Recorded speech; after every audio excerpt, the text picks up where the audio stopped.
क्या आप जानते हैं कि जवान लड़कियों को बरगलाने और उनको गलत रास्ते पर लगाने के लिए काले जादू के क्रिश्चियन गुरु घंटाल गीदड़ सिंगी के जिसे अंग्रेजी में जेकाल हॉर्न कहा जाता है कि पुरअसरार और मशहूर तिलिस्म यानी जादुई असरात को इस्तेमाल करते हैं।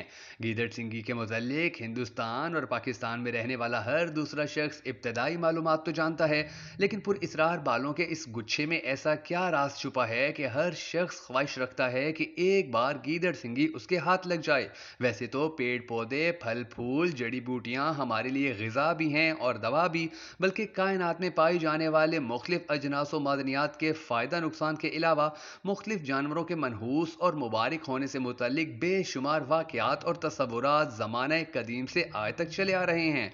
उसी तरह आमिलीन और इल्म सीमिया के माहिरीन के मुताबिक गीदड़ सिंगी एक ऐसा तिलिस्म है कि जिसके लिए किसी किस्म के अमल, इल्म या चिल्ला कशी की भी ज़रूरत नहीं पड़ती। ये अपने आप में एक ऐसी अनमोल चीज़ है कि जिसमें बेशुमार ताकतवर और पोशीदा फ़वाइद छुपे हैं। इसके असरात इतने सरीउल असर होते हैं कि कुछ ही अरसे में कंगलों के भी बंगले बन जाते हैं। अवाम में गीदड़ सिंगी से मुतालिक बहुत सी गलत फहमियाँ पाई जाती हैं, लेकिन गीदड़ सिंगी दरअसल कितनी ताकतवर और जवान लड़कियों पर कैसा असर करती है, इसके बारे में कम ही लोगों को इल्म है। वीडियो में आगे बढ़ने से पहले आपने कमेंट सेक्शन में हमें ज़रूर बता देना है कि क्या आपने अपनी ज़िंदगी में कभी गीदड़ सिंगी देखी है। अगर देखी है तो उसके बारे में जो पुरअसरार बातें की जाती हैं वो हकीकत हैं या सिर्फ अफवाहें। अपने कीमती तजर्बे का इजहार कमेंट सेक्शन में ज़रूर कीजिएगा। मैं हूं शकील हैदर और आप देख रहे हैं आपका पसंदीदा चैनल भखर नेटवर्क वीडियोस। नाज़रीन ग्रामी, बहुत से लोग इसे गीदड़ की नाफ, गीदड़ के सर के बालों का गुच्छा या गीदड़ के सर पर निकलने वाला एक सींग बताते हैं। कुछ लोग समझते हैं कि इसे सूअर की खाल और दीगर अशिया से खुद बनाया जाता है, जबकि हकाइक कुछ यूं हैं कि गीदड़ सिंगी एक सींग होता है जो किसी मखसूस नर गीदड़ के सर में एक बड़े दाने की तरह उभर आता है।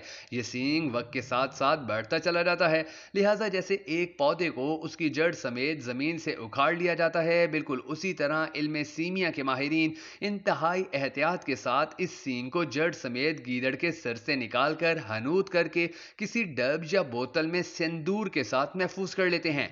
सिंदूर इसे कीड़ा लगने और गलने सड़ने से महफूज रखता है। ये सींग गीदड़ के जिस्म से जुदा होने के बावजूद भी जिंदा रहता है और इसके बाल भी मुस्तकिल तौर पर बढ़ते रहते हैं। कुछ मादा गीदड़ों के सर में भी ये दाना पैदा होता है, लेकिन ये बढ़कर सींग की शक्ल अख्तियार नहीं करता बल्कि दाना ही रहता है। इल्म सीमियात के माहिरीन इस दाने को भी उसी तरीके से जड़ समेत निकाल कर महफूज कर लेते हैं। ये मादा गीदड़ सिंगी कहलाती है।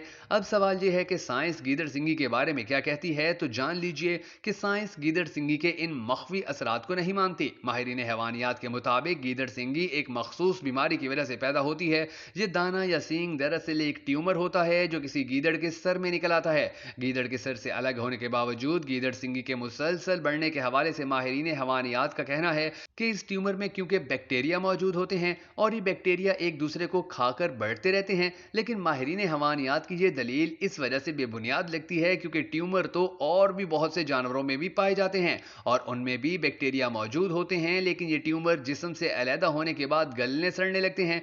जबकि गीदड़ सिंगी जिंदा भी रहती है और इसके बाल भी मुस्तकिल तौर पर बढ़ते रहते हैं। गीदड़ सिंगी की तारीख के हवाले से अक्सर लोग समझते हैं कि क्योंकि इसको सिंदूर में रखा जाता है इसलिए इसका ताल्लुक हिंदुस्तान या हिंदुओं से है।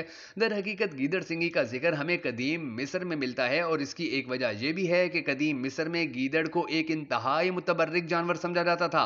अग्नि के मुताबिक कदीम मिस्रियों का अनोबस नामी एक देवता था जिसका सर गीदड़ और बाकी का धड़ इंसान वाला था। मिस्री लोग सींग वाले गीदड़ को इंतहाई मुतबर्रिक तस्वुर करते थे और उसके सींग को अनोबस देवता का ताज गर्दानते थे। सींग वाले गीदड़ के मरने के बाद ये उसका सींग निकालकर एक खास मर्तबान में हनूत करने के बाद उसे अपने खजाने में रखते थे। इसी तरह ये रिवायत सफर करते हुए हिंदुस्तान और तमाम दुनिया तक पहुंची और जमाने कदीम से माहिर समियात और तलिस्मात गीदड़ सिंगियां मर्तबानों में महफूज करके राजा, महाराजा और बादशाहों के खजानों के दरमियान रखते आए हैं। अब एक सवाल ये भी पैदा होता है कि असली या नकली गीदड़ सिंगी की पहचान कैसे की जाए। तो नाज़रीन ग्रामी, आज के दौर में जब दूध और शहद तक मिलावट से पाक नहीं, परिंदे और जानवरों तक को मेकअप करके नस्ल बदल कर बेच दिया जाता है, तो ऐसे हालात में असल गीदड़ सिंगी मिलना इंतहाई मुश्किल काम है। असल गीदड़ सिंगी की सबसे बड़ी पहचान तो ये है कि उसके बाल मुसलसल बढ़ते रहते हैं और उन बालों में जिंदा जानवरों के बालों की तरह चमक और जान होती है। गीदड़ सिंगी असली है या नकली, ये जानने के लिए उसको किसी बॉक्स में रखें और फिर उसमें इतना सिंदूर डालें कि गीदड़ सिंगी पूरी तरह दब जाए। अब उस बॉक्स को बंद करके किसी अंधेरी जगह पर रखें। हर 7 दिन के बाद उसका मुआयना करते रहें। कुछ अरसे गुजरने के बाद आपको गीदड़ सिंगी के बाल घास की तरह उगे हुए नजर आएंगे। अगर ऐसा हो तो गीदड़ सिंगी बिल्कुल असली है, और अगर काफी अरसा गुजरने के बाद भी कोई बाल ऊपर ना आए तो समझ जाएं कि गीदड़ सिंगी या तो मुर्दा है या फिर नकली है। नाज़रीन गिरामी, याद रखिएगा कि बाज गीदड़ सिंगियां होती तो असली हैं लेकिन वो मर जाती हैं। जो गीदड़ सिंगी मर जाती है उसके बाल झड़ जाते हैं और बॉक्स में शदीद गंदी बू पैदा हो जाती है। गीदड़ सिंगी मरने की कई वजूहात होती हैं, मसलन किसी दूसरी बेजोड़ सिंगी के साथ रखना, या बॉक्स सही ना होना, या सिंदूर की मिकदार कम होना। मुर्दा गीदड़ सिंगी को फौरन किसी दरिया, नहर या बहते पानी में डाल देना चाहिए, क्योंकि मुर्दा गीदड़ सिंगी घर में होने से शदीद किस्म की नहुसत और बद असरात जाहिर होते हैं। दोस्तों, अगर आपको हमारी ये वीडियो पसंद आई हो तो हमें सपोर्ट करने के लिए इसे लाइक और शेयर जरूर कर दीजिएगा।